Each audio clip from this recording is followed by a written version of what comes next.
91.6 FM শরিয়া chamber. আসসালামু আলাইকুম ওয়া রাহমাতুল্লাহি ওয়া বারাকাতুহু। আলহামদুলিল্লাহি ওয়াহদা ওয়াসসালাতু ওয়াসসালামু আলা আবদিহিল মুস্তাফা আল মুস্তাফা ওয়া আলা আলিহি ওয়া সাহবিহি রাশাদা। বন্ধুরা, আপনারা শুনছেন পিপলস রেডিও 91.6 FM। চলছে শরিয়া চেম্বার, সাথে আছি মাওলানা মাসুম বিল্লাহ পিন্ডেজা। আমার সাথে আজ গেস্ট হিসেবে রয়েছেন বিশিষ্ট ইসলাম চিন্তাবিদ, শিক্ষাবিদ, গবেষক, লেখক, অধ্যক্ষ শাইখ মুস্তাফিজুর রহমান মাদানী। আমরা থাকবো ঠিক ইনশাআল্লাহ 3টা পর্যন্ত। আপনারা এই অনুষ্ঠান শুনে থাকবেন সপ্তাহে 4 দিন, রোববার 3টা থেকে 5টা, সোমবার 1টা থেকে 3টা, বুধবার 1টা থেকে 3টা এবং বৃহস্পতিবার 3টা থেকে 5টা।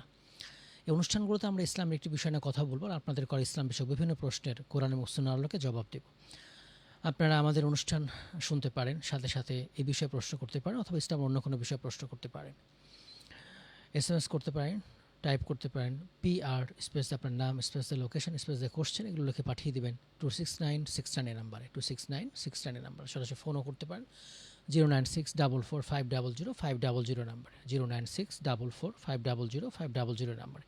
ফেসবুকেও কমেন্ট করতে পারেন, সেখান থেকে আমরা জবাব দেবো ইনশাল্লাহ। facebook.com/peoplesradio.fm।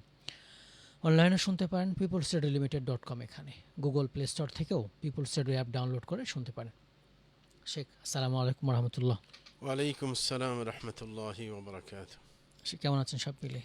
আলহামদুলিল্লাহ, আল্লাহ ভালো রেখেছেন। সে কাজে আমরা কী নিয়ে আলোচনা করবো ইনশাল্লাহ? জি, ইনশাআল্লাহ আজকে আমাদের তাওহীদের প্রয়োজনীয়তা নিয়ে আলোচনা করব। জি, আমরা আলোচনা শুরু করবো ইনশাল্লাহ। আলহামদুলিল্লাহ রাব্বিল আলামিন ওয়া সলাতু ওয়া সালামু আলা সাইয়্যিদিল মুরসালিন নবিয়িনা মুহাম্মদ ওয়া আলা আলিহি ওয়া সাহবিহি আজমাইন, মা বা'দ। প্রিয় ভাইরা আমার, আমরা সবাই মুমিন বলে দাবি করি এবং বিশ্বাসও করি যে আমরা ঈমানদার মুমিন গোষ্ঠী আমরা। কিন্তু কখনো কি আমরা ভেবে চিন্তে ঈমান গ্রহণ করেছি বা ঈমান নিয়ে কখনো আপনার চিন্তায় পড়েছি যে আমার ঈমান ঠিক আছে নাকি নেই? অনেক মানুষ এমন রয়েছে শুধু আল্লাহতে বিশ্বাসী, রাসূলে বিশ্বাসী, কিন্তু কোনো আমলের সাথে সাক্ষাৎ নেই, তারপরে সে মনে করে যে আমি পাক্কা মুমিন। কিন্তু বাস্তবে কি এরকম? না। অনেক সময় এমন হয় যে ঈমানের সাথে শিরকের মিশ্রণ ঘটার কারণে সেই ঈমান কখনো জান্নাতে নিতে পারবে না। আল্লাহ জাল্লাহু শাআনহু সেটাই বলেছেন, ওয়া মা ইউমিনু আকতারুহুম বিল্লাহি ইল্লা ওয়া হুম মুশরিকুন, যে অধিকাংশ মানুষ ঈমান আনা সত্ত্বেও তারা মুশরিক থেকে যায়। আর আপনারা সবাই জানেন যে শিরক অবস্থায় কেউ মৃত্যুবরণ করলে সে অবশ্যই জাহান্নামী হবে। আল্লাহ জাল্লাহু শাআনহু বলেছেন, ওয়া মা ইউশরিক বিল্লাহি ফাকাদ হারামাল্লাহু আলাইহিল জান্নাহ ওয়া মাওয়াহুন নার ওয়া মা লিয-যালিমিন মিন আনসার, যে ব্যক্তি শিরক অবস্থায় মৃত্যুবরণ করবে তার পরিণতি হবে জাহান্নাম এবং জান্নাত তার উপর হারাম হয়ে যাবে, আর সেখানে কোনো তার সহযোগী পাওয়া যাবে না।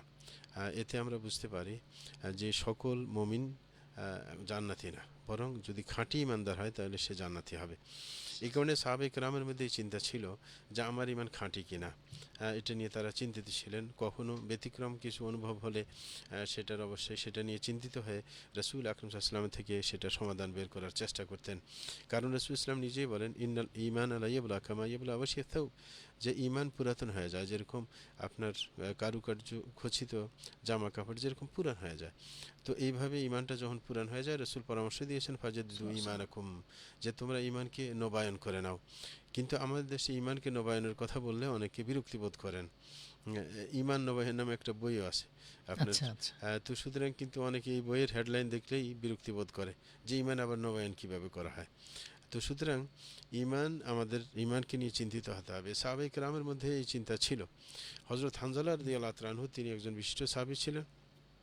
তিনি একদা অনুভব করতে পারলেন যে রাসূল আকরাম সাল্লাল্লাহু আলাইহি ওয়াসাল্লামের সামনে যখন তিনি অবস্থান করেন তখন তার অবস্থা এমন হয় যে তিনি যেন জান্নাত জাহান্নাম চোখের সামনে দেখতে পান।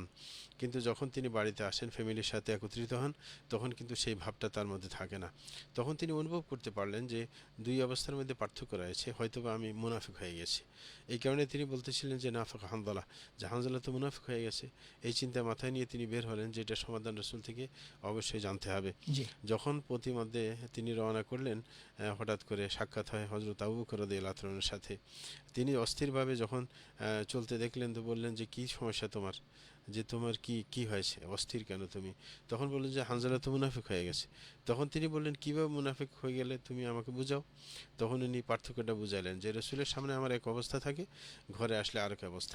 সুতরাং দুই অবস্থা যখন এক না, সুতরাং আমার মনে হচ্ছে যে আমি মুনাফিক হয়ে গেছি। তখন হযরত আবু বকর বললেন যে আমিও তো তেমন, আমারও তো অবস্থার পরিবর্তন হয়। তখন উভয়জনে রসুল আকরম সাল্লামের কাছে আসলেন। রসুল আকরম সাল্লাম জিজ্ঞাসা করলেন যে কি হইলো তোমাদের?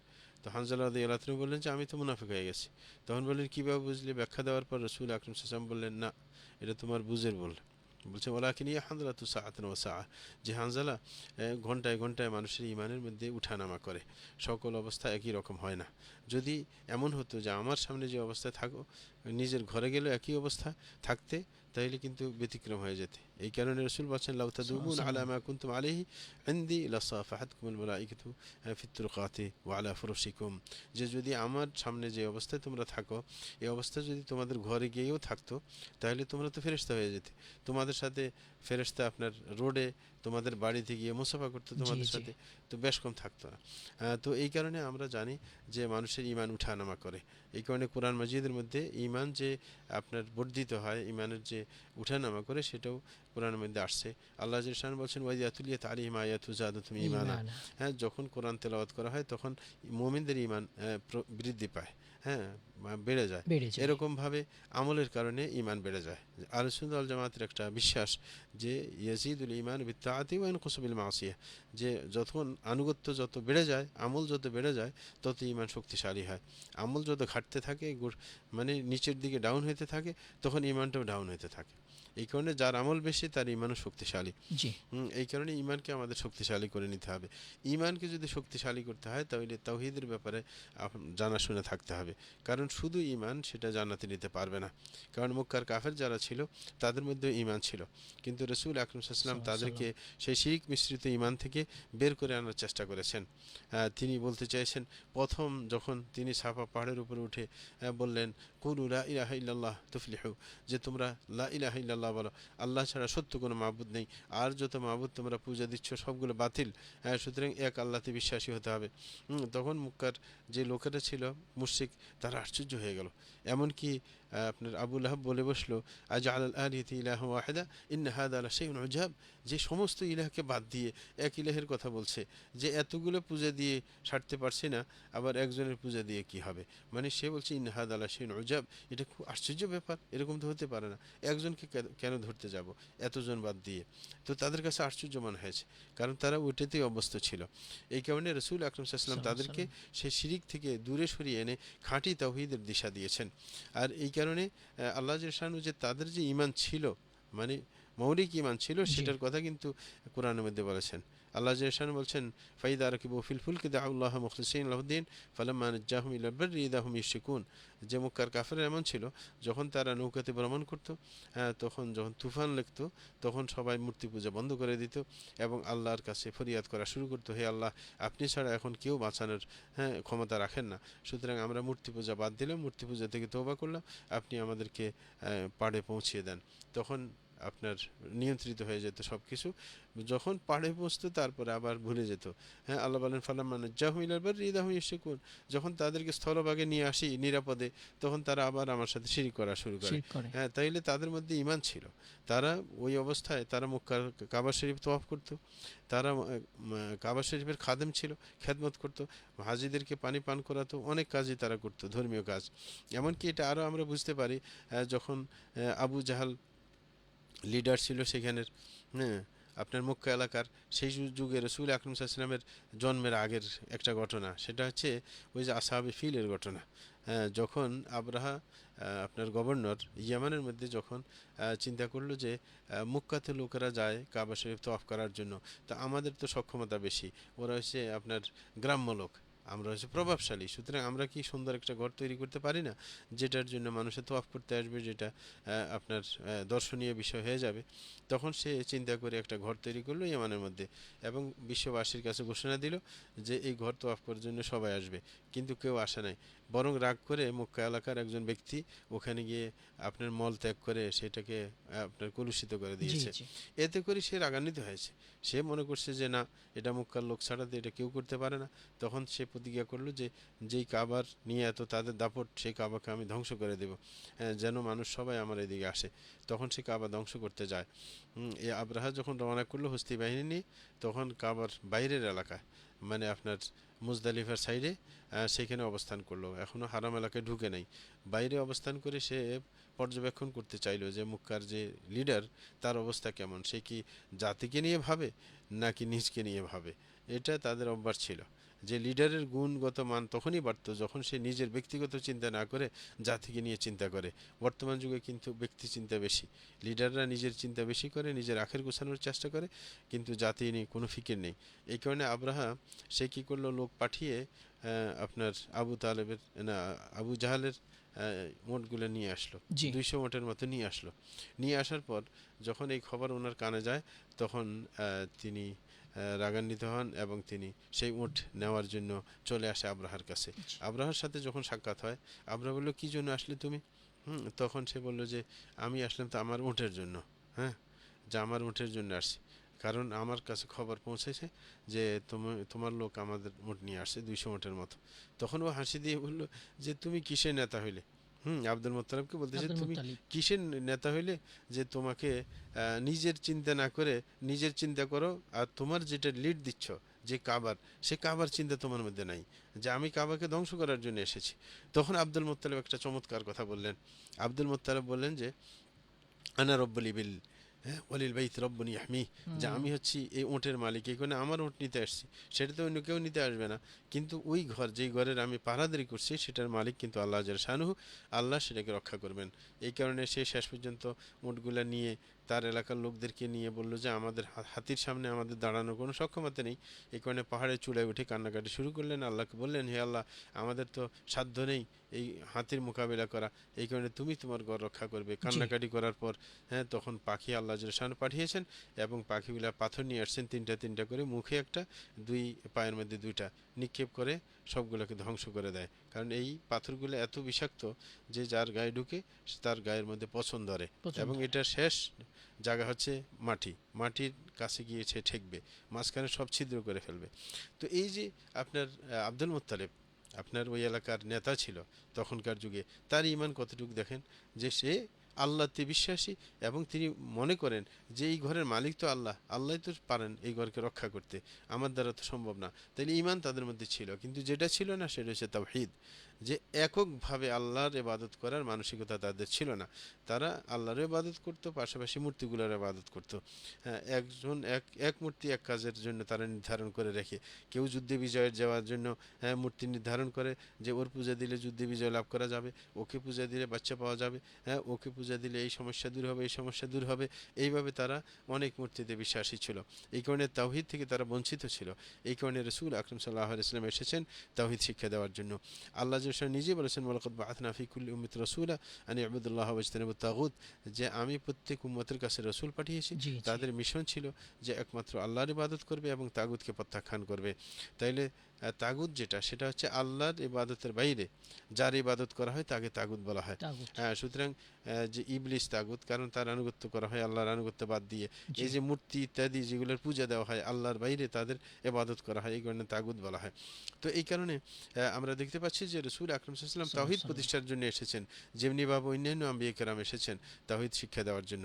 তো এই কারণে আমরা তাওহীদ নিয়ে, তাওহীদের প্রয়োজনীয়তা কতটুকু, হ্যাঁ, এবং পরবর্তীতে সেটার ফজিলত অন্যান্য বিষয় নিয়ে আলোচনা করব। তো ইনশাআল্লাহ। এইখানে আমরা প্রথমত মোহাম্মদ আব্দুল ওয়াহাব রাহিমাহুল্লাহর কিতাব থেকে আলোচনা শুরু করছি, কারণ তিনি এই কিতাবের মধ্যে সুন্দরভাবে কোরআন এবং সুন্নাহর প্রমাণ দিয়ে তিনি তার মতামতগুলো উল্লেখ করেছেন। প্রত্যেকটা চ্যাপ্টারে চ্যাপ্টারে তিনি কিছু কোরআন আয়াত উল্লেখ করেছেন এবং হাদিস উল্লেখ করেছেন, সেই ভিত্তিতে কিছু মাসালা তিনি বের করার চেষ্টা করেছেন।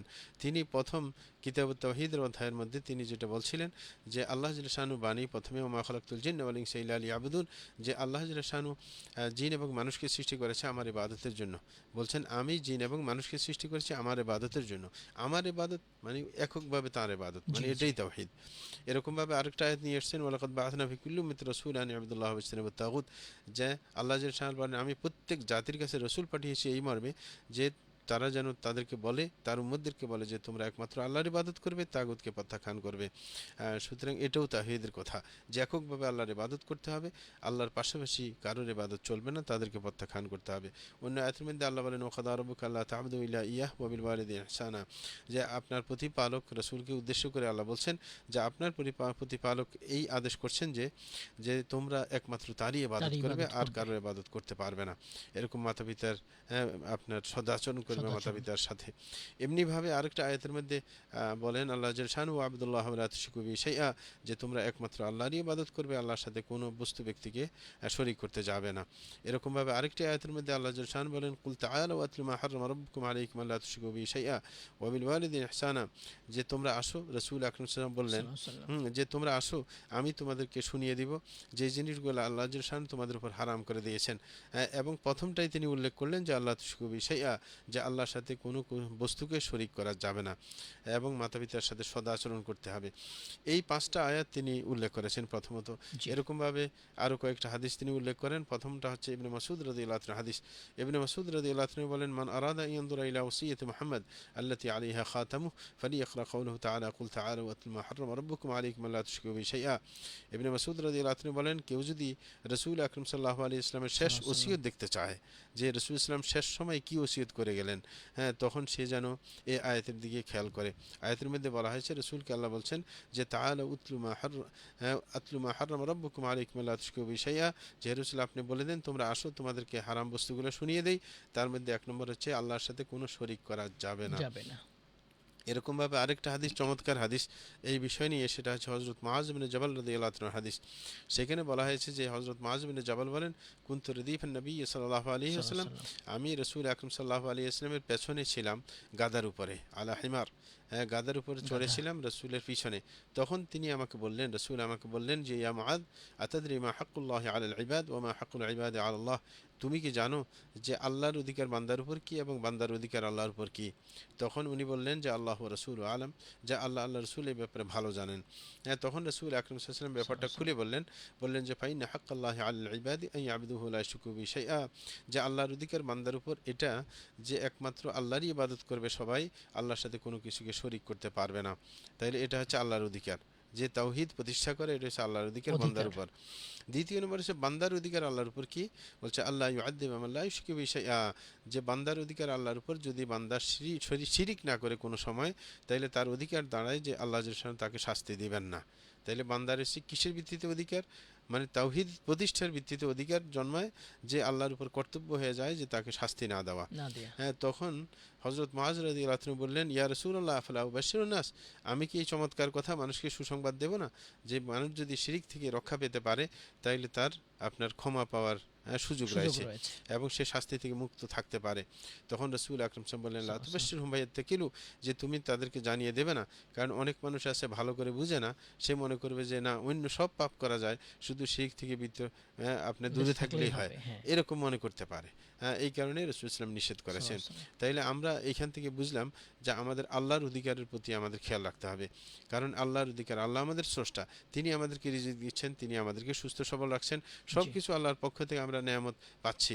আল্লাহ নিজেই বলছেন ওয়াইন তাউদ্দু নি'মাতাল্লাহি লা তুহসুহা, যে তোমরা যদি আল্লাহর নিয়ামতগুলো গণে দেখো কিন্তু গণে শেষ করতে পারবে না, এত নিয়ামতের মধ্যে আমরা হাবুডুবু খাচ্ছি। তো সুতরাং আল্লাহর অধিকারের প্রতি আমাদেরকে খেয়াল রাখতে হবে।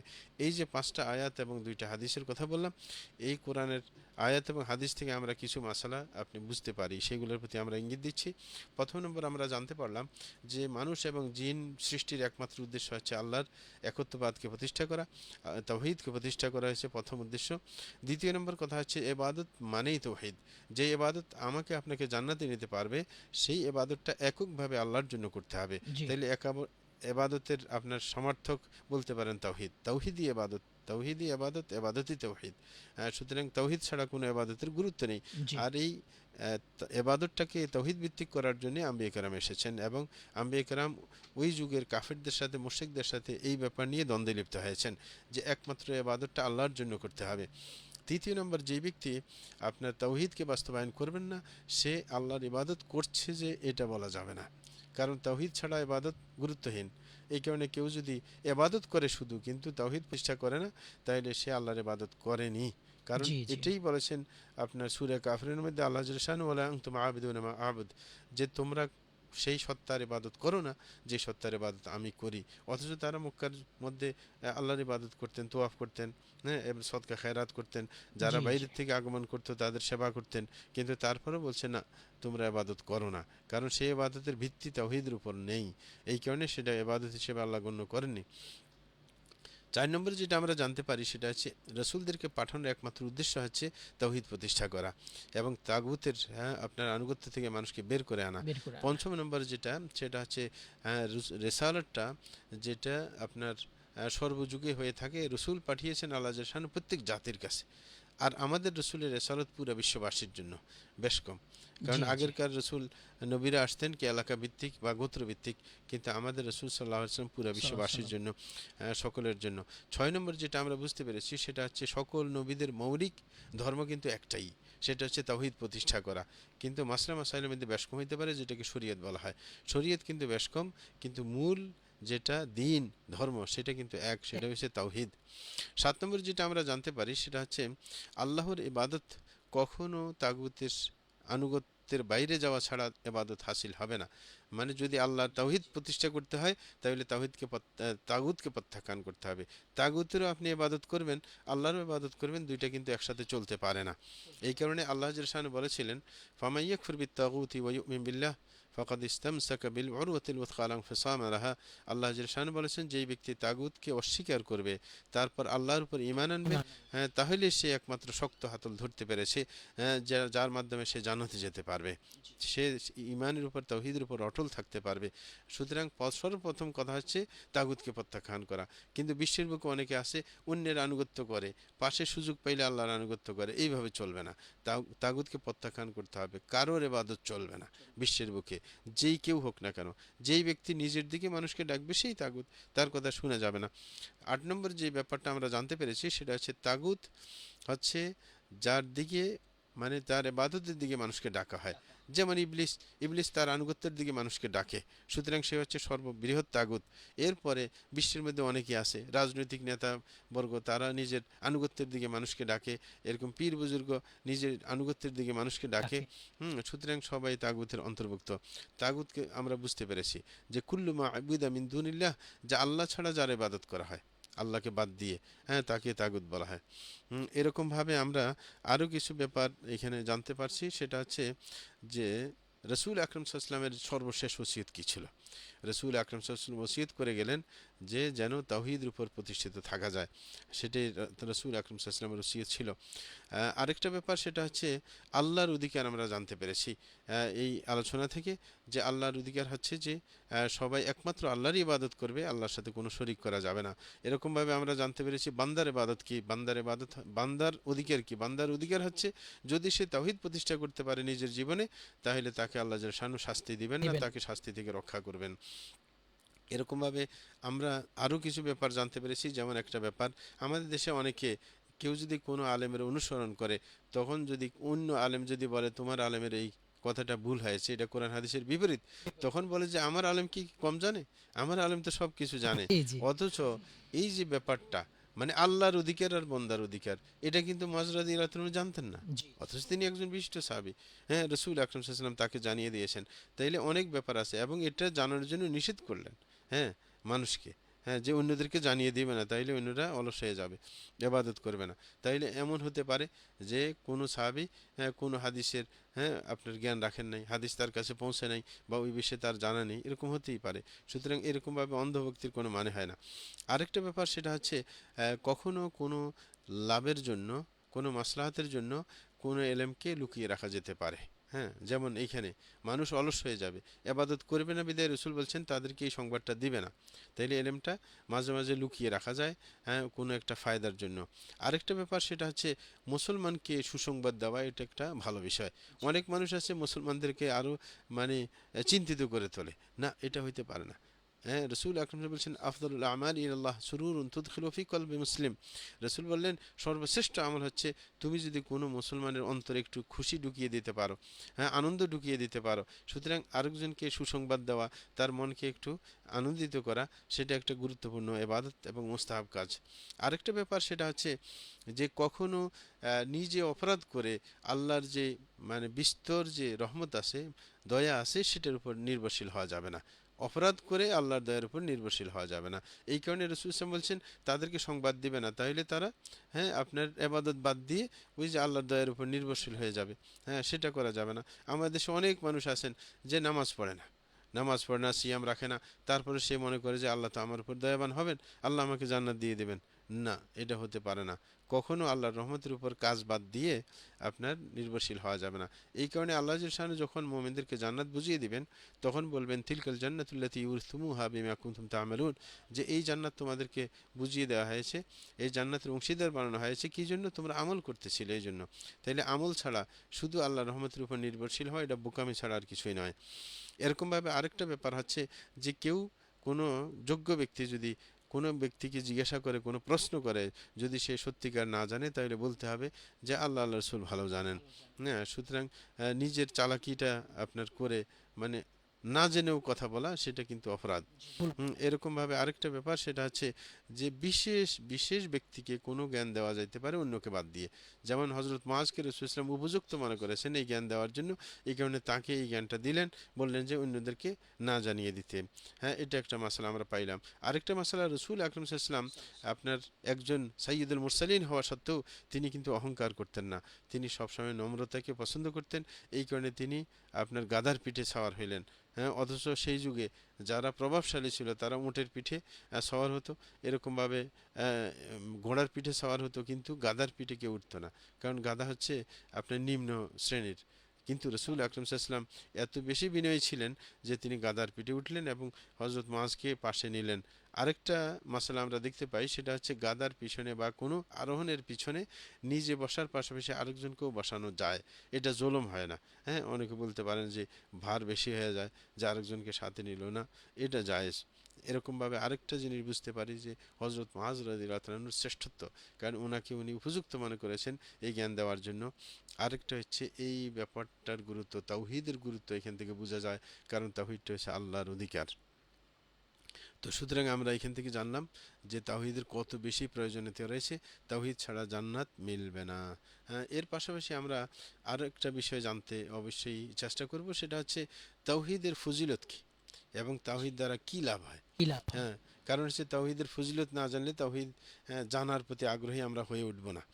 এই জন্য আপনার লেখক বলছেন যে একটা আয়াত, হ্যাঁ, তিনি উল্লেখ করেছেন এখানে। তিনি বলেছেন যে আল্লাযীনা আমানু ওয়া লাম ইয়ালবিসু ঈমানহুম বিযুলম উলাইকা লাহুমুল আমনু ওয়া হুম মুহতাদুন। আল্লাহ জাল্লা শাআনহু বলেন যারা ঈমান এনেছে এবং নিজের ঈমানকে জুলুমের সাথে সংমিশ্রণ করেনি, এখানে জুলুম থেকে উদ্দেশ্য হচ্ছে শিরক, শিরকের সাথে সংমিশ্রণ করেনি, তাইলে তারাই একমাত্র নিরাপত্তা পাবে এবং তারা সঠিক পথ খুঁজে পাবে। এইখানে এই আয়াতের মধ্যে আপনার নিরাপত্তা পাওয়ার জন্য তাওহীদকে শর্ত বানানো হয়েছে। আর এইখানে জুলুম যে উদ্দেশ্য শিরক, এটা অন্য আয়াত থেকে আমরা বুঝতে পারি। হ্যাঁ, অন্য আয়াতের মধ্যে আল্লাহ বলছেন ইন্নাশ শিরকা লাযুলমুন আযীম, যে শিরকটা হচ্ছে সবচাইতে বড় জুলুম।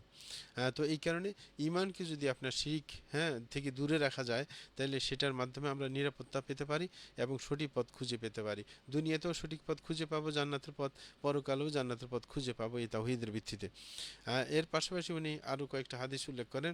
একটা হচ্ছে উবাদ ইবনে সামিত রাদিয়াল্লাহু আনহু হাদিস, তিনি বলেন রাসূলুল্লাহ সাল্লাল্লাহু আলাইহি ওয়াসাল্লাম ইরশাদ করেন মান শাহিদা আল্লা ইলাহা ইল্লাল্লাহ ওয়াহদাহু লা শারীকা লাহু ওয়া আন্না মুহাম্মাদান আবদুহু ওয়া রাসূলুহু ওয়া আন্না ঈসা আবদুল্লাহি ওয়া রাসূলুহু ওয়া কালিমাতুহু আলকাহা ইলা মারইয়াম ওয়া রূহুম মিনহু ওয়াল জান্নাতু হাক্কুন ওয়ান নারু হাক্ক আদখালাহুল্লাহুল জান্নাতা আলা মা কানা মিনাল আমাল।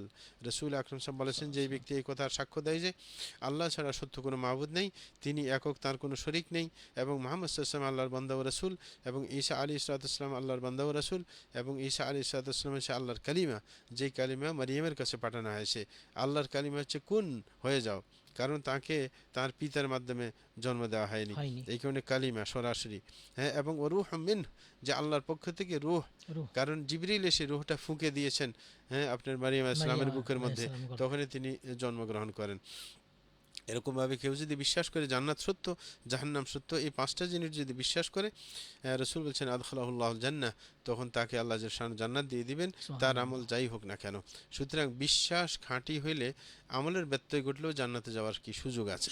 এরকমভাবে বুখারী মুসলিমের আরেকটা হাদিস আমরা হযরত ইতবান রাদিয়াল্লাহু আনহু হাদিস দেখতে পাই।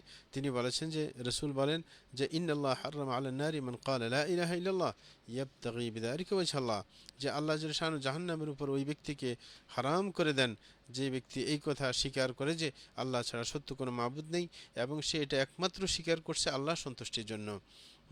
যদি এটা হয় তাহলে জাহান্নামের উপর তাকে হারাম করে দেওয়া হয়। তাহলে তাওহীদের ভিত্তিতে জাহান্নাম হারাম, জান্নাত অবধারিত হয়ে যায় যদি তাওহীদ প্রতিষ্ঠা হয়। এখানে একটা জিনিস স্মরণ করিয়ে দেওয়া দরকার যে আমাদের দেশে অনেক সময় একটা হাদিস শোনার পর মানুষ অলস হয়ে যায়। হাদিসের মধ্যে আছে মান কানা আখিরু কালামি লা ইলাহা ইল্লাল্লাহ দাখালাল জান্নাহ, আর অন্য আরেকটা হাদিস আছে মান ক্বালা লা ইলাহা ইল্লাল্লাহ দাখালাল জান্নাহ, যেই ব্যক্তি লা ইলাহা ইল্লাল্লাহ বলবে সে জান্নাতে যাবে। এই কারণে আমাদের দেশের লোকেরা ওই যে মুরজিয়ার চেতনা ধারণ করে, অর্থাৎ মনে করে যে আমল না হইলেও চলে, লা ইলাহা বললে তো আমার জান্নাত নিশ্চিত। কিন্তু এরা কখনো বুঝে না যে রাসূল ইসলাম যেই রকম ভাবে এই হাদিসটা বলেছেন, এর পাশাপাশি অন্যান্য আরও হাদিসের মধ্যে কিন্তু শর্ত জুড়িয়ে দিয়েছেন। যেমন এই হাদিস যেটা আমরা বললাম, এখানে শর্ত জুড়িয়ে দিয়েছেন, বললেন যে মান ক্বালা লা ইলাহা ইল্লাল্লাহ ইয়াবতাগি বিযালিকা ওয়াজহাল্লাহ, যে লা ইলাহা স্বীকার করতে হবে আল্লাহ ছাড়া সত্য কোনো মাবুদ নেই, একমাত্র আল্লাহর সন্তুষ্টির জন্য। যার মধ্যে একমাত্র আল্লাহর সন্তুষ্টি থাকে সে কখনো অপরাধ করতে পারে না, সে আল্লাহর সন্তুষ্টি কামনা সবসময় করবে নেক আমলের মাধ্যমে, এটা হচ্ছে নিয়ম। অন্য আয়াতের মধ্যে আছে মান ক্বালা লা ইলাহা ইল্লাল্লাহ খালিসাম মিন কলবি, খাঁটি অন্তঃকরণে। অন্য আরেকটার মধ্যে আছে সাদিকান মিন কলবি, সত্যবাদিতার সাথে। অন্য আরেক জায়গায় আছে মুস্তাইকানান বিহা কলবু, একবার ইয়াকিনের সাথে যদি বলে তাইলে জান্নাতে যেতে পারবে। তাইলে আমরা যারা ওই এক হাদিস দেখি মনে করি যে লা ইলাহা বললেই জান্নাত মিলবে, না, এত সহজ না। বরং লা ইলাহা ইল্লাল্লাহ পাওয়ারফুল হতে হবে, যেটা একমাত্র আল্লাহর সন্তুষ্টির জন্য বলা হবে সেই অনুযায়ী কাজ করা হবে, এবং ইয়াকিনের সাথে বলা হবে, খাঁটি অন্তঃকরণে বলা হবে, তাইলে সেটা আপনার কাজ দেবে ইনশাআল্লাহ। আরেকটা হাদিস হযরত আবু সাঈদ খুদরি রাদিয়াল্লাহু আনহু হাদিস, যে রাসূল আকরাম সাল্লাল্লাহু আলাইহি ওয়াসাল্লাম বলেন যে ক্বালা মূসা ইয়া রাব্বি আল্লিমনি শাইআন আযকুরুকা ওয়া আদউকা বিহ, যে মূসা আলাইহিস সালাতু ওয়াস সালাম আল্লাহকে বললেন, হে আমার প্রতিপালক, আপনি আমাকে এমন একটা কিছু শিক্ষা দিবেন যেটার মাধ্যমে আপনাকে আমি স্মরণ করতে পারি, আপনার কাছে দোয়া করতে পারি সেটার মাধ্যমে। তখন আল্লাহ জাল্লাহু বললেন কুল ইয়া মূসা লা ইলাহা ইল্লাল্লাহ, যে হে মূসা তুমি লা ইলাহা ইল্লাল্লাহ বলবে। তখন মূসা আলাইহিস সালাম বললেন ইয়া রব কুল্লু ইবাদিকা ইয়াকুলুনা হাদা, যে আপনার যত বান্দা আছে সবাই তো এটা জানে, কারণ প্রত্যেক নবীর মূল কথা তো এটাই লা ইলাহা ইল্লাল্লাহ। তো সুতরাং এটা তো সবাই জানে, তা আমি তো স্পেশাল চাচ্ছিলাম যে এমন স্পেশাল কিছু শিক্ষা দিবেন যেটা আমার জন্য স্পেশাল থাকবে, কেউ জানবে না। তখন আল্লাহ জাল্লাহু বলছেন ইয়া মূসা লাউ আন্না সামাওয়াতি সাব'আ ওয়া আমিরুহুন্না গায়রি ওয়াল আরদিনা সাব'আ ফি কিফাতিন ওয়া লা ইলাহা ইল্লাল্লাহ ফি কিফা মালাত বিহিন্না লা ইলাহা ইল্লাল্লাহ। তখন আল্লাহ জাল্লাহু বলছেন হে মূসা, তোমার তো জানা উচিত যে যদি সাত তবক আকাশ এবং সাত তবক আকাশের মধ্যে যারা থাকে মানে ফেরেশতা, বলছে গায়রি আমি ছাড়া, তাইলে বোঝা গেছে আমি ছাড়া কেন বললেন, আল্লাহ উপরের দিকেই থাকেন, এই কারণে গায়রি বলছেন যে সাত তবক আকাশে, আকাশ এবং ওই আকাশের মধ্যে যারা আছে আমি ছাড়া, এবং সাত তবক জমিন যদি এক পাল্লার মধ্যে রাখা হয় আর লা ইলাহা ইল্লাল্লাহ যদি আরেক পাল্লার মধ্যে রাখা হয়, লা ইলাহা ইল্লাল্লাহর পাল্লা ভারী হবে, ভারী হবে। তাইলে লা ইলাহা ইল্লাল্লাহ যদি খাঁটি অন্তঃকরণে বলা যায়, অথবা নিষ্ঠার সাথে বলা যায়, অথবা সত্যবাদীদের সাথে বলা যায়, তাইলে এটা অবশ্যই পাওয়ারফুল হবে, এতে কোনো সন্দেহ নেই। এই কারণে লা ইলাহা ইল্লাল্লাহর পাওয়ার এত বেশি, এই হাদিস থেকে আমরা বুঝতে পেরেছি। এরকমভাবে তিরমিজির আরেকটা হাদিসের মধ্যে হযরত আনাস রাদিয়াল্লাহু আনহু বর্ণিত, তিনি বলেন রাসূলুল্লাহ সাল্লাল্লাহু আলাইহি ওয়াসাল্লাম বলেছেন যে আল্লাহ জাল্লাহু বলেন, আল্লাহ বলেন, এটা বললে এটাকে হাদিসে কুদসি বলা হয়। যদি রাসূল আকরাম সাল্লাল্লাহু আলাইহি ওয়াসাল্লাম কোনো হাদিসে বলেন যে আল্লাহ বলেছেন কোরআন ছাড়া, তাহলে সেটা হাদিসে কুদসি। আল্লাহ বলছেন কি ইয়াবনা আদম লাউ আতাইতানি বিকুরাবিল আরদি খাতায়া থুম্মা লাকিতানি লা তুশরিকু বিহি শাইআ লা আতাইতুকা বিকুরাবিহা মাগফিরাহ। আল্লাহ জাল্লাহু বলছেন হে আদম সন্তান, তুমি যদি দুনিয়া ভর্তি গুনাহ নিয়ে আমার কাছে আসো, অথচ তুমি আমার সাথে সাক্ষাৎ করলে এমন অবস্থায় যে আমার সাথে কখনো কাউকে শরীক করনি, তাইলে আমি একবারে দুনিয়া ভর্তি ক্ষমা নিয়ে তোমার কাছে আসবো। তাইলে কত বিরাট হ্যাঁ মানে লাভের কথা, যে শিরিক মুক্ত যদি থাকা যায় আল্লাহর ক্ষমা একেবারে সহজে পাওয়া যায়, কিন্তু শিরিক যদি থাকে ক্ষমা একেবারে পাওয়া যাবে না, জাহান্নাম অবধারিত হবে। জি প্রিয় ভাইরা, এই যে আমরা কোরআনের আয়াত এবং কয়েকটা হাদিস বললাম, সেখান থেকে কয়েকটা মাসালা আমরা অনুধাবন করতে পারি। সেটা হচ্ছে, এক নম্বর হচ্ছে আল্লাহর যে ফজল ও করম অনেক বেশি, আল্লাহ যে অনেক বেশি দয়াবান সেটা বোঝা যায়। জি যে মৌলিকভাবে যদি আল্লাহর মৌলিক অধিকারটা রক্ষা করা যায়, তাহলে অন্য যে কোনো ব্যাপার আল্লাহ ছাড় দিবেন। দ্বিতীয় নম্বর যেটা আমরা বুঝতে পারি সেটা হচ্ছে আল্লাহর কাছে তাওহীদের গুরুত্ব অনেক বেশি, সেটা বুঝতে পেরেছি যে এটার কারণে অন্যগুলোর ছাড় পাওয়া যায়। এরকমভাবে তৃতীয় নম্বর জানতে পেরেছি যে অনেক গুনাহগুলো তাওহীদের কারণে মাফ হয়ে যায়। যে হাদিসের মধ্যে বলা হয়েছে, আমার সাথে যদি শিরিক মুক্তভাবে সাক্ষাৎ দাও, তাইলে আমি ওইভাবে দুনিয়াবর্তী আমি গুনাহ নিয়ে, ক্ষমা নিয়ে গুনার ক্ষমা নিয়ে আমি উপস্থিত হব। হব। তাইলে আপনার অনেক গুনাহ, যত শিরিক ছাড়া যত গুনাহ আছে সবগুলো কিন্তু তাওহীদের কারণে নিঃশেষ হয়ে যাবে। জি এরকমভাবে আরেকটা ব্যাপার আমরা জানতে পারি, সেটা হচ্ছে যে আম্বিয়ে কেরাম, হ্যাঁ তাদেরকেও আপনার এই তাওহীদের ব্যাপারে সতর্ক করতে হয়। কারণ মুসা আলাইহিস সালাম জি স্পেশাল কিছু চেয়েছেন, কিন্তু মুসা ইসলামকে আল্লাহকে যখন বললেন আমি তো স্পেশাল চাইছিলাম, আপনি কেন শুধু লা ইলাহার কথা বলেন, তখন আল্লাহ যে শানু সতর্ক করে দিলেন যে তাওহীদের গুরুত্ব কত বেশি। এই কারণে অনেকে আছে যদি তাওহীদের ঈমানের কথা বলে সে রাগ করে যে আমার কি ঈমান নাই, না, যদি একজন নবীকে, রাসূলকে যদি আল্লাহ সতর্ক করে দিতে পারেন তাওহীদের ব্যাপারে, তাওহীদের গুরুত্ব কতটুকু, জি জি তাওহীদের মর্যাদা কতটুকু, তাইলে মানুষকে জানাইতে তো কোনো সমস্যা নেই। সমস্যা নেই। এই কারণে আমরা অবশ্যই খেয়াল করব এই ব্যাপারগুলোর। এরকমভাবে আরেকটা ব্যাপার জানতে পারি, সেটা হচ্ছে যে জমিন ৭ তবক আছে, মানে ৭টা জমিন আছে। 7টা জমিন হ্যাঁ, আছে এরকমভাবে এই ৭টা জমিনের মধ্যে আপনার আল্লাহর মাখলুকাত আছে, কোনো জমিন খালি নেই বলে আর প্রত্যেকটার মিসলুহুন্না। মধ্যে। হ্যাঁ জি, এরকমভাবে আকাশও ৭ তবক আকাশ, ৭টা আকাশ আছে, ওই আকাশের মধ্যে আল্লাহর কি আছে, সৃষ্টি আছে। সৃষ্টি আছে। হ্যাঁ, এটাও আমরা বুঝতে পারি। হ্যাঁ, এরকমভাবে আরেকটা ব্যাপার সেটা হচ্ছে যে আনাস রাদিয়াল্লাহু তাআলা হাদিস যখন আমরা জানতে পেরেছি, পাশাপাশি ইদবান রাদিয়াল্লাহু তাআলা হাদিস জানতে পেরেছি, যেখানে বলা হয়েছে যে যে আল্লাহ হারাম করে দেন জাহান্নামকে ওই ব্যক্তির উপর যে ব্যক্তি নিষ্ঠার সাথে লা ইলাহা ইল্লাল্লাহ বলবে, তাইলে বোঝা যায় যে শিরিক ছাড়া কখনো আপনার লা ইলাহা ইল্লাল্লাহর গুরুত্ব নেই। নেই। শিরিক ছাড়তে হবে। শিরিক যদি আমরা না ছাড়ি, লা ইলাহা ইল্লাল্লাহ বলতে থাকি, এই লা ইলাহা ইল্লাল্লাহর কোনো পাওয়ার থাকবে না, পাওয়ারহীন হয়ে যাবে।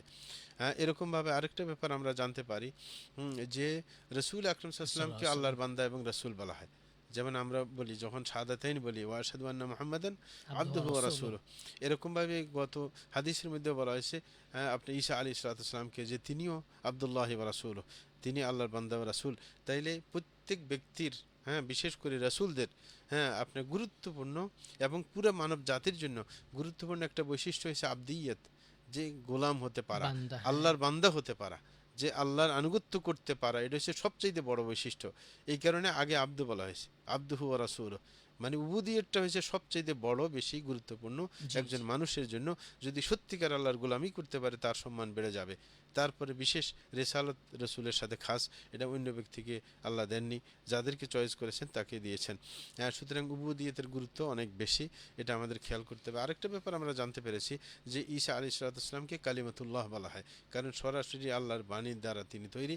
এরকমভাবে রূহ বলা হয়, তাকে রুহুল্লাহ বলা হয়, কারণ সরাসরি রূহ মুখে দেওয়া হয়েছে তার মায়ের আপনার বুকের মধ্যে। জি এরকমভাবে আপনার আরেকটা ব্যাপার আমরা জানতে পারি যে জান্নাত এবং জাহান্নামের প্রতি বিশ্বাস, এটা কিন্তু অনেক লাভজনক। কারণ ওই যে 5টা জিনিস যেখানে বলা হয়েছে যে জি হাদিসের জি মধ্যে, সেইখানে জান্নাত জাহান্নামের প্রতি বিশ্বাসের কথা বলা হয়েছে। যদি জান্নাত জাহান্নামের প্রতি কঠিন বিশ্বাস থাকে, তাহলে সেটাও আপনার জান্নাতে যাওয়াকে অবধারিত করে দেয়, এবং যেই কোনো অপরাধ করুক না কেন সে জান্নাতে যেতে পারবে। আর কেউ যদি সঠিক বিশ্বাস করে জান্নাত অবশ্যই আছে এবং জাহান্নাম অবশ্যই আছে, যদি আমি ভালো কাজ করি জান্নাতে যেতে পারবো, যদি আমি খারাপ কাজ করি তাহলে আমাকে জাহান্নামে যেতে বাধ্য হতে হবে। যদি এটা জানে তাহলে নিজে সঠিকভাবেই চলবে, উল্টাভাবে কখনো চলতে যাবে না। এরকমভাবে আমরা আরেকটা বুঝেছি যে আল্লাহ শানু যে আপনার দাড়ি পাল্লা দিয়ে মানুষের আমল মাপবেন, ওজন ব্যক্তিকে করবেন। ওজন করবেন, সেটা কিন্তু দুইটা সাইড আছে, দুনিয়ার যে পাল্লার মতো দুইটা অংশ থাকে। জি হ্যাঁ, এটা এবং ওই পাল্লা দিয়ে যেরকম মানুষকে মাপা হবে, আমল মাপা হবে, মানুষকেও মাপা হবে। অনেকে মনে করেন শুধু আমলকে মাপবে না, মানুষকেও মাপা হবে। হ্যাঁ, এই কারণে একদা রসুল আকরম সাল্লাল্লাহু আলাইহি ওয়াসাল্লামের একজন বিশিষ্ট সাহাবী হযরত আব্দুল্লাহ ইবনে মাসউদ রাদিয়াল্লাহু তাআলা আনহু, তিনি একবার গাছে উঠেছিলেন আর জি পায়ের ঝঙ্গা থেকে কাপড়টা সরে গেছে। সরে যাওয়ার পর দেখা হয়েছে একবার পাগুলো চিপা চিপা, মানে ছাগলের পায়ের মতো। তখন একজন উঠে হাসি দিয়ে বললেন, এটা তো ছাগলের পায়ের মতো দেখা যায়। রসুল আকরম সাল্লাল্লাহু আলাইহি ওয়াসাল্লামের কানে যখন এই আওয়াজ গেল, তখন উনি বলছেন যে এই যে আব্দুল্লাহ ইবনে মাসউদের একটা যে ঝঙ্গা, সাক বলা হয় আরবিতে, জি লাসাকু আব্দুল্লাহ ইবনে মাসউদিন হ্যাঁ আথকালু মিন জাবাল উহুদ। বলছে হযরত আব্দুল্লাহ ইবনে মাসউদের যে পা দেখতেছো চিপা চিপা পাও ছাগলের মতো, এটা যখন কিয়ামতের দিবসে মাপা হবে, হ্যাঁ ওজন করা হবে, তখন উহুদ পাহাড়ের থেকে অনেক বেশি ভারী হবে। অথচ সুবহানাল্লাহ উহুদ পাহাড় সুবহানাল্লাহ। হচ্ছে এইটার ব্যাসার্ধ হইতেছে আপনার 9 কিলোমিটার। উহুদ পাহাড়ের চতুর্দিকে যদি মাপ দেওয়া হয়, হ্যাঁ তখন 9 কিলোমিটার। কত বড়, এত হ্যাঁ। বড় পাহাড়, এটার চাইতে ওনার পায়ের এই জঙ্গা, হ্যাঁ আপনার হাঁটু থেকে সেই পা পর্যন্ত এতটুকু অংশের ওজন এত বেশি হবে। তাইলে মানুষের পাওয়ার বাড়ে, হ্যাঁ ব্যক্তির পাওয়ার জি বাড়ে জি ইমানের কারণে। তাদের ইমান ছিল কঠিন, এই কারণে তাদের এরকম ওজনও ছিল অনেক বেশি। এই কারণে কাফের যারা অনেক বড় বড় দেহ নিয়ে যাবে, কিন্তু আল্লাহ বলবে ওয়ালা নুকিম লাহু ইয়াউমাল কিয়ামাতি ওয়াজনা। ওজনা। আল্লাহ যে সামনে এটার কোনো মূল্যই দিবেন, এটার কোনো মাপলে কোনো, এটা একটু ভারীও হবে না, কিচ্ছু হবে না। হ্যাঁ, এইভাবে আপনার মানুষের মূল্যায়িত হবে। এই কারণে আমরা বলবো যে আমরা জানতে পেরেছি তাওহীদের কত বেশি ফজিলত। এই ফজিলতের খেয়াল করে আমরা অবশ্যই তাওহীদকে আঁকড়ে ধরার চেষ্টা করব। আর যদি কোনো ব্যক্তি তাওহীদকে প্রতিষ্ঠা করতে পারে নিজের মধ্যে, সে বিনা হিসাবে বিনা শাস্তিতে জান্নাতে যাওয়ার সুযোগ রয়েছে। এই ব্যাপারে আয়াত এবং হাদিসের প্রমাণ তুলে ধরছি। আল্লাহ জাল্লা শাআনহু বলেন, ইন্না ইব্রাহিমা কানা উম্মাহ কানিতান লিল্লাহি হানিফা ওয়া লাম ইয়াকু মিনাল মুশরিকিন। আল্লাহ জাল্লা শাআনহু বলতেছেন ইব্রাহিম আলাইহিস সালাম সালাম। তিনি একাই 100, মানে একাই একটা জাতির উম্মাহ। সমতুল্য উম্মাহ ছিলেন। কানিতান লিল্লাহ, আল্লাহর প্রতি তিনি বিনয়ী বিনয়ী। ছিলেন, এবং হানিফান তিনি একাগ্র ছিলেন, একনিষ্ঠ। একনিষ্ঠ, মানে আল্লাহর জন্য একবারে আল্লাহর সন্তুষ্টি জি একমাত্র জি কামনা করেন, এবং ওয়ালাম ইয়াকু মিনাল মুশরিকিন, তিনি কখনো মুশরিক ছিলেন না। এটা হচ্ছে ইব্রাহিম ইসলামের বিশেষ বৈশিষ্ট্য। এরকমভাবে আল্লাহ জাল্লা শাআনহু অন্য আয়াতের মধ্যে বলেন, ওয়াল্লাযীনা হুম বিরাব্বিহিম লা ইউশরিকুন, জান্নাতের সংবাদ যাদেরকে দিয়েছেন তাদের কথা বলতে গিয়ে বলেছেন, যারা তাদের প্রতিপালকের সাথে শিরিক করে না, তারাই আপনার নিরাপদে জান্নাতে যেতে পারবে। এই ব্যাপারে আরেকটা হাদিস হযরত হুসাইন ইবনে আব্দুর রহমান থেকে বর্ণিত, তিনি বলেন, আমি একদা সাঈদ ইবনে জুবাইর রাহিমাহুল্লাহর কাছে বসা ছিলাম। তখন তিনি বললেন, আইয়ুকুম রাআল কাওকাব আল্লাযী ইনকাদাল বারিহা, যে তোমাদের মধ্যে কেউ কি গত রাত্রে একটা তারকা মানে পড়ে যেতে দেখছিলে? যে কে দেখছিলে তোমরা গত রাত্রে? তখন উনি বললেন যে হ্যাঁ, আপনার হুসাইন ইবনে আব্দুর রহমান বললেন, আমি দেখেছিলাম। তারপরে দেখেন তাদের মধ্যে সালাফদের মধ্যে কত বেশি আপনার কেউ যেন বুজুর্গ মনে না করে, মানে সে আসলে মানে নিজের বুজুর্গি যেন জাহের না হয়ে যায়, কারণ রাত্রিবেলা এটা ঘটেছে। কেউ মনে করতে পারে সে তাহাজ্জুদ গুজার মানুষ, সুতরাং সে উঠেছে রাত্রে তাহাজ্জুদ জি জি পড়ার জন্য। কিন্তু উনি বলে দেন না, উল্টা যেন না বুঝে হযরত হুসাইন বলতেছেন, আমা ইন্নি লাম আকুন ফি সালাতিন, বলে যে আমি কিন্তু রাত্রে তাহাজ্জুদ পড়তে ছিলাম না, ওয়ালাকিন্নী লুদিগত, কিন্তু আমাকে বিচ্ছু দংশন করেছে, তখন আমার ঘুম আসেনি, এই কারণে আমি জেগেছিলাম। দেখেন, যেন মানুষে যেন অহেতুকভাবে তাকে বুজুর্গ মানুষ জি মনে না জি করে, না করে। নিজের পবিত্রতা জাহির করতে চাননি। তখন তিনি বলছেন, ফামা হাসানাত, তখন সাঈদ বিন জুবাইর বলতেছে, তাহলে কি করছিলে তুমি? বলে যে আমি বলছিলাম ইরতাকাইতু, আমি একটু ঝাড়ফুঁকের কাজ করতেছিলাম, যখন আমাকে বিচ্ছু দংশন করেছে আমি ঝাড়ফুঁক করতেছিলাম। আচ্ছা। তখন বলছেন, ফামা হামালাকা আলা যালিক, বলে যে কেন তুমি ঝাড়ফুঁক করতেছিলে, হ্যাঁ মানে কে তোমাকে উৎসাহিত করলো? জি তখন তিনি বললেন যে হাদিসুন হাদাসানাহু শাবি, যে একটা হাদিস শুনেছি আমি, যেটা শাবি রাহিমাহুল্লাহ তাআলা আমাকে বর্ণনা রাহিমাহুল্লাহ। করেছেন। তখন তিনি বলছেন, মা হাদাসাকুম, তিনি কি বর্ণনা করেছেন? বললাম যে যে তিনি বর্ণনা করেছেন বুরাইদ ইবনে হুসাইব রাদিয়াল্লাহু তাআলা আনহু একটা হাদিস, যে তিনি বলছেন, লা রুকিয়াতা ইল্লা মিন আইনিন আও হুমাতিন, তিনি বলছেন যে রুকিয়া করা, ঝাড়ফুঁক করা, এটা আপনার কারো যদি ইয়ে করে, মুখদোষ বলে আমাদেরকে, কুদৃষ্টি যেটাকে বলা হয়, জি জি যে কুদৃষ্টি থেকে এবং আপনার কোনো বিচ্ছু সাপ ইত্যাদি দংশন করলে এই দুইটা জিনিস থেকে আপনার রুকিয়া করতে হয়, ঝাড়ফুঁক করতে হয়। এই হাদিস শোনার পর আমাকে যখন বিচ্ছু দংশন করেছে, আমি তখন ঝাড়ফুঁক করার কাজটা আমি করেছিলাম। জি তাইলে তাদের প্রত্যেকটা কাজ আপনার হাদিস ভিত্তিক। সাথে সাথে দলিল উপস্থাপন করলেন যে কেন আমি ঝাড়ফুঁক করতে গেছিলাম। আরেকটা হাদিস আমরা বলতে পারি যে ইবনে আব্বাস রাদিয়াল্লাহু তাআলা থেকে হ্যাঁ, তিনি বলেন যে রসুল আকরাম সাল্লাল্লাহু আলাইহি ওয়াসাল্লাম ইরশাদ করেন যে উরিদাত আলাইয়াল উমাম, যে আমার রসুল বলেন যে আমার উপর সকল উম্মতকে উপস্থাপন করা হয়েছে। হ্যাঁ, ফারাইতু আন-নবী ওয়া মাআহু রাহত, বলে যে আমি দেখেছি যে একজন নবী তার সাথে কয়েকজন মানুষ আছে। ওয়ান নবী ওয়া মাআহু রাজুল ওয়া রাজুলান, আর কিছু নবী দেখেছিলাম তাদের সাথে একজন বা দুইজন আছে তার উম্মত। ওয়ান নবী ওয়া লাইসা মাআহু আহাদ, হ্যাঁ আরেক নবী দেখেছি তার সাথে কেউ নেই, মানে নবী উঠছে। হ্যাঁ, ঈদ রুফি আলী সওয়াদুন আযীম, বলে হঠাৎ করে আমি দেখতে পাইলাম বিশাল এক জনগোষ্ঠী। ফাদারান্তু আন্নাহুম উম্মতি, আমি মনে করছিলাম এরা হচ্ছে আমার উম্মত, কারণ আমার উম্মত বেশি হবে এটা আমি জানি। এই কারণে মনে করছিলাম আমার উম্মত। কিন্তু আমাকে বলা হলো কিল আলী হাদা মুসা ওয়া কওমু, এই যে দেখতে পাচ্ছেন এরা হচ্ছে মুসা ইসলামের উম্মত, মুসা ইসলাম সাথে আছেন।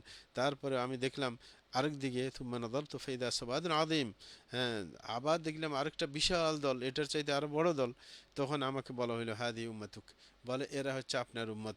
এবং বললেন ও মাহুম সাবউনা আলফান ইয়াদখুলুনাল জান্নাতা বিগাইরি হিসাবিন ওয়ালা আযাব, এদের মাঝে আবার ৭০,০০০ মানুষ আছে যেগুলা কোনো হিসাব ছাড়া, কোনো শাস্তি ছাড়া জান্নাতে প্রবেশ করবে।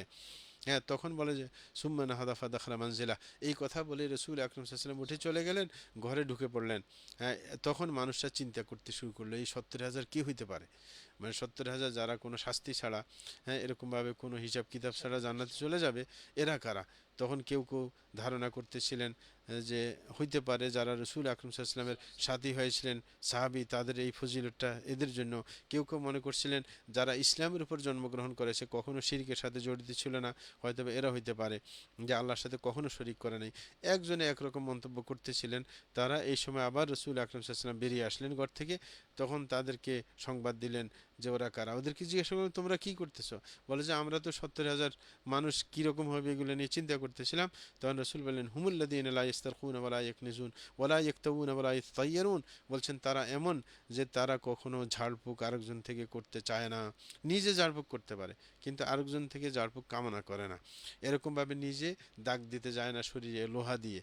আরব দেশে কিন্তু এটা আছে, আমাদের বাংলাদেশে তেমন দেখা যায় না। আরব দেশে যদি কোনো চিকিৎসা কাজ না দেয়, বিশেষ করে শরীর ব্যথা বেদনার জন্য, তখন লোহা দাগ দিয়ে ওইখানে দাগ দিলে ভালো হয়ে যায়। এটাকে কাই বলা হয় আরবিতে। রসুল আকরাম সাল্লাল্লাহু আলাইহি ওয়াসাল্লাম এই কারণে বলছেন আখিরুদ দাওয়াই আল কাই, যখন কোনো ওষুধে কাজ দিবে না তাইলে আপনার লোহা পুড়ে দাগ দিয়ে দিবে, ভালো হয়ে যাবে। কিন্তু এটা একটু কষ্টকর, কারণ চামড়াটা পুড়ে যায়, কিছুদিন লাগে এটা ঠিক হওয়ার জন্য।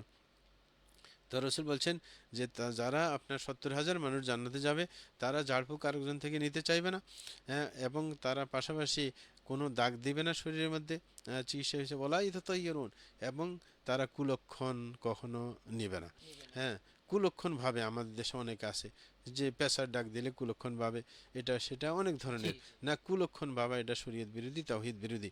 হ্যাঁ, এবং বলছেন ওয়া আলা রাব্বিহিম ইয়াতাওয়াক্কালুন, তাদের একমাত্র বৈশিষ্ট্য হচ্ছে তারা আল্লাহর উপর তারা ভরসা রাখে, তাওয়াক্কুল করে। এই তাওয়াক্কুল করার কারণেই তো কারোর থেকে ঝাড়ফুঁক নিতে যায় না, দাগ দিতে যায় না, কুলক্ষণ হ্যাঁ তারা মনে করে না। হ্যাঁ, এই অবস্থা, তাদের তাওয়াক্কুলটা হচ্ছে শক্তিশালী, একেবারে শক্তিশালী। হ্যাঁ, এই কারণে ওকাশা রাদিয়াল্লাহু তাআলা সুযোগ পেয়ে গেলেন। হ্যাঁ, ওকাশা ইবনে মেহসান বললেন যে হে আল্লাহ রসুল উদউল্লাহ ইয়াজআলানি মিনহুম, আপনি একটু আল্লাহর কাছে দোয়া করে দেন আল্লাহ যেন ৭০,০০০-এর মধ্যে আমাকে গণনা করে। তখন বলছেন আনতা মিনহুম, তুমি ৭০,০০০-এর মধ্যে আসো। তারপর আরেক ব্যক্তি দাঁড়িয়ে গেলেন, উনি বললেন যে উদউল্লাহ ইয়াজআলানি মিনহুম, আপনি আল্লাহর কাছে দোয়া করেন আল্লাহ যেন আমাকে ৭০,০০০-এর মধ্যে ঢুকিয়ে দেয়। তখন রসুল আকরাম সাল্লাল্লাহু আলাইহি ওয়াসাল্লাম দেখলেন যে এইভাবে বলতে গেলে প্রত্যেকে দাঁড়ায় দাঁড়ায় বলবে যে হ্যাঁ আমাকে একটু দোয়া করে দেন। রসুল সাথে সাথে বললেন সাবাকাকা বিহা উকাশা, যে উকাশা ফার্স্ট হয়ে গেছে, বাস আর তোমরা কেউ ফার্স্ট না। হ্যাঁ, সে প্রথমে বলে ফেলছে। যাই হোক, তা আমরা বুঝলাম যে যারা জান্নাতে বিনা হিসাবে, বিনা শাস্তিতে জান্নাতে প্রবেশ করার অধিকার রাখবে, তারা হচ্ছে একমাত্র আল্লাহর উপর মুতাওয়াক্কিল।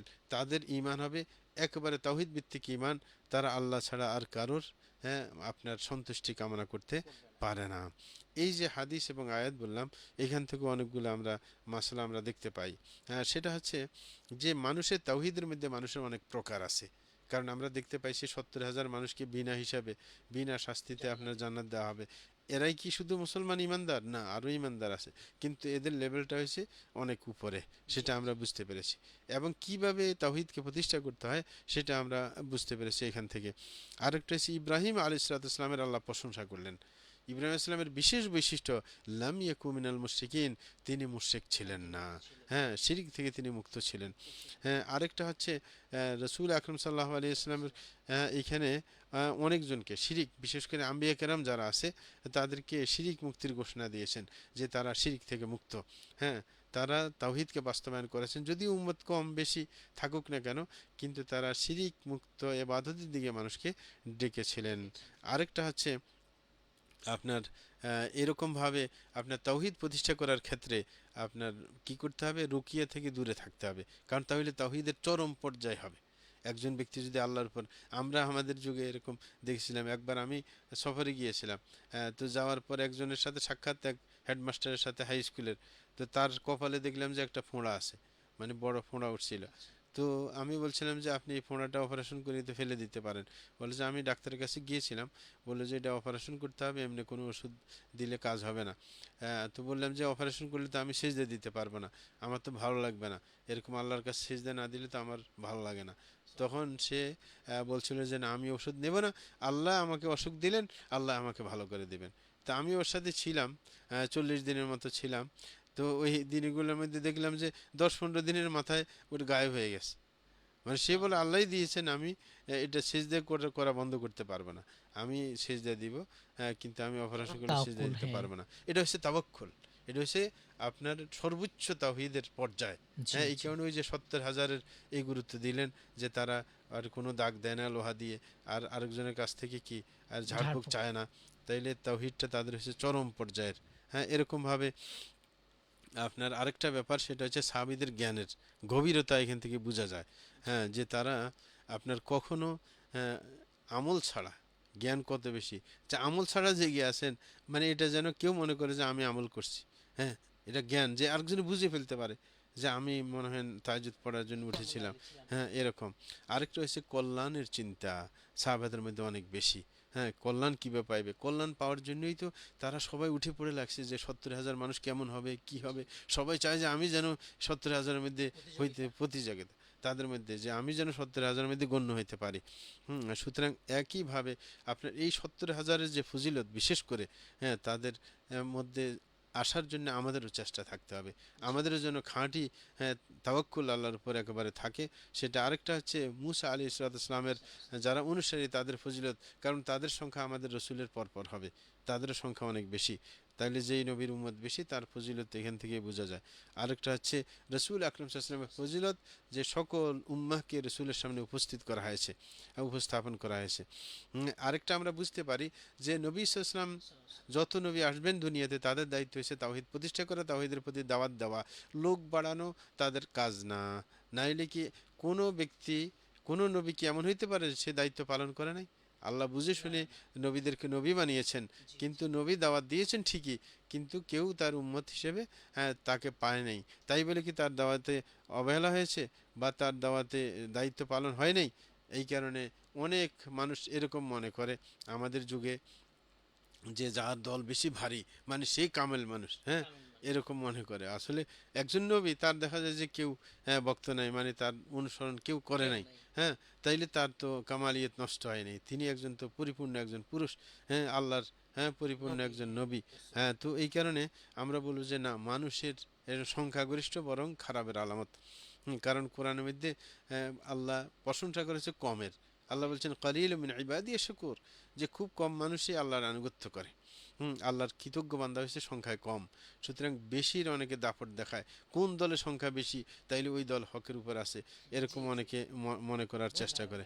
হ্যাঁ, ভুল ধারণা। তাইলে আপনার আরেকটা জিনিস আমরা জানতে পারি, যে কিয়ামতের দিবসে প্রত্যেক নবীর সাথেই তার উম্মতকে হাসর করা হবে, একত্রিত করা হবে। নবী সামনে থাকবে, নবীর পিছনে তার উম্মত থাকবে। এরকমভাবে আপনার আমরা এটাও বুঝতে পারি যে প্রত্যেক নবী সমান পর্যায়ের দাওয়াতি কাজে সফল হইতে পারে নাই, যে সব নবী যে অনেক বিশাল জনগোষ্ঠীকে তার সাথে নিয়ে নিছে না, কিন্তু প্রত্যেকে তার দাওয়াতটা সে উপস্থাপন করেছে জাতির সামনে। কেউ যদি তার অনুসরণ না করে তিনি কিন্তু ব্যর্থ না। এই কারণে আমরা যারা দাওয়াতি কাজ করি, আমাদের এই চেতনা মাথায় থাকতে হবে, যে আমি দাওয়াতি কাজ করতেছি, অনেকে মনে করে যে আমার তো অনুসারী কম, আমাকে অনুসরণ করে না, আমি ব্যর্থ মানুষ না। জি এটা কখনো ব্যর্থতার আলামত নয়, বরং আমি কাজ করতেছি দাওয়াতি কাজের ভিত্তিতে আমাকে সওয়াব দেওয়া হবে। আমার অনুসারী বেশি কম সেটা হিসেবে আমাকে সওয়াব দেওয়া হবে না। তাইলে কেউ সাড়া না দিলেও আমি সফল, যে আমি দাওয়াতি কাজ জি করেছি আল্লাহর সন্তুষ্টির জন্য। আরেকটা হচ্ছে যে আমরা কখনো আরেকটা ব্যাপার আমরা জানতে পারি, যে এই জ্ঞানের যে ধোকায় না পড়া, বেশি দিয়ে ধোকায় না পড়া। যেরকমভাবে ওই যে আপনার বললাম নবীরা অনেকে আছে তার উম্মত কম এই হিসাবে। আরেকটা হচ্ছে যে আপনার ঝাড়ফুঁক করা শরীয়তে জায়েজ। যেমন জায়েজ দুইটা আছে। বিষয় এখানে বলা হয়েছে, যে কুদৃষ্টি থেকে ঝাড়ফুঁক করা, এরকম কোনো সাপ বিচ্ছু যদি আক্রমণ করে কামড় দেয়, দংশন করে, হ্যাঁ। সেটা থেকে আপনার ঝাড়ফুঁক করা, এগুলো অবশ্যই আছে। আরেকটা হচ্ছে যে রসুল আকরম সাল্লাহ ইসলামের যে হাদিস আমরা বলছিলাম ইতিপূর্বে, যে কখনো তারা, তাদের অভ্যাস এটা ছিল যে কখনো তারা খালি হেলে কাজ না করে প্রশংসা কুড়াতে চাইতেন না। যেমন ওই বর্ণাকারী, যিনি জি বলছিলেন যে আমি ঘুম যাই না এই কারণে যে আমাকে সাপে দংশন করছে, বিচ্ছু দংশন করছে, আমি কখনো তাহাজ্জুদ পড়তে উঠি না মনে এইখানে। করেন এটা, তো হ্যাঁ। এটা মনে করার কোনো সুযোগ নেই। আর আমরা হচ্ছে আইটা বেশি কাজ না জি করে জি, প্রশংসা চাই। অবশ্যই অবশ্যই কাজ না করে প্রশংসা বেশি। এটা হচ্ছে অবস্থা। আরেকটা হচ্ছে রসুল আকরম সাল্লাহ আসলামের মোজেজা আমরা জানতে পারি, কারণ রসুল আকরম সাল্লাম বলে দিলেন হজরত উক্কাশাকে যে তুমি তাদের মধ্যে পরিগণিত, মানে 70,000-এর মধ্যে তুমিও আছো। এটা হচ্ছে আপনার একটা মোজেজা। রসুল আকরম সাল্লামের কাছে আপনার আল্লাহ শানের পক্ষ থেকে গায়েবী জ্ঞান ছিলেন, সে ছিল বলে সেই ভিত্তিতে আপনি বলতে পেরেছেন। এরকমভাবে উক্কাশার ফজিলত আমরা জানতে পারি, আমরা বুঝতে পারলাম সে 70,000-এর মধ্যে একজন আছে। এরকমভাবে আরেকটা হচ্ছে ইঙ্গিতমূলক কথা বলা, সেটা যায়। যেমন দ্বিতীয় জনে যখন বলছে আপনি আমার জন্য দোয়া করেন যে যেন আল্লাহ আমাকে 70,000-এর মধ্যে ঢুকিয়ে দেন, সামিল করেন। কিন্তু রসুল আকরম সাল্লাম সাংকেতিক কথা বলছে, যেন এক কথায় আর কেউ না দাঁড়ায়, ওর উত্তরটা হয়ে যায়। হয়ে যায়। সেটা হচ্ছে যে ও ফার্স্ট হয়েছে, মানে তুমি সেকেন্ড, তুমিও তারপরে লাইনে আসো। হ্যাঁ, যেন অন্যজনে মনে করে যে না আর বিরক্ত করা যাবে না রসুল আকরম সাল্লামকে, তার সুন্দরভাবে। এবং রসুলের সুন্দর চরিত্র বোঝা গেছে, তিনি আপনার বিরক্ত হইলেন না, সুন্দর করে বলে দিলেন। জি আলহামদুলিল্লাহ, অনেক আলোচনা শুনেছি, একটা বিরতি নিয়ে আমরা ইনশাআল্লাহ তারপর ইনশাআল্লাহ আমরা প্রশ্ন নেব। আর ফেসবুক লাইভ এখানে শেষ করে দিচ্ছি আমরা, ইনশাআল্লাহ পরে অন এয়ারে যাব, সেখানে আমরা ইনশাআল্লাহ আলোচনা করবো, ইনশাআল্লাহ প্রশ্ন নেব, আপনারা প্রশ্ন করতে পারেন। বন্ধুরা, আপনারা শুনছেন পিপলস রেডিও 91.6 FM, চলছে শরিয়া চেম্বার, সাথে আছি আমি মাসুম বিল্লাহ বিনেজ, আমার সাথে রয়েছেন শেখ মুস্তাফিজুর রহমান মাদানী। আমরা আজকে 3টা পর্যন্ত থাকবো ইনশাআল্লাহ। ছোট্ট বিরতি নিচ্ছি, আমাদের সঙ্গে থাকবেন ইনশাআল্লাহ।